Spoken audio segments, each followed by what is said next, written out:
অনেকেই highlighter brush দিয়ে দেওয়াটাকে মনে করে হাইলাইটার ব্রাশ দিয়ে দেওয়া। এই যে দেখেন আমি ব্রাশ দিয়ে দিচ্ছি, এই হাইলাইটারটা যতটা না গ্লেজ দেয়, আপনি যখন আঙ্গুলে করে হাইলাইটারটা এভাবে মেকআপের উপরে বসাই দিবেন, দেখেন কি সুন্দর একটা গ্লেজ আসে। হ্যাঁ, তো বড় বড় মেকআপ আর্টিস্টরা যখন আপনার ব্রাশ দিয়ে যখন হাইলাইটারটা ইউজ করে তখন অনেকেই বলে যে ওরা ব্রাশ দিয়ে দেয়, আপনারা কেন হাত দিয়ে দিচ্ছেন।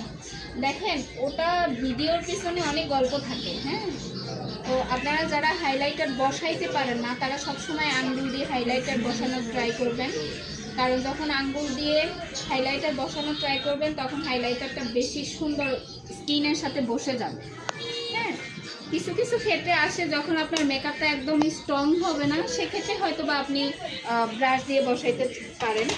বাট মেকআপ যদি খুব ভালোভাবে স্কিনের সাথে বসে যায় তখন আপনি চাইলে ফিঙ্গার দিয়েও হাইলাইটার বসাইতে পারেন।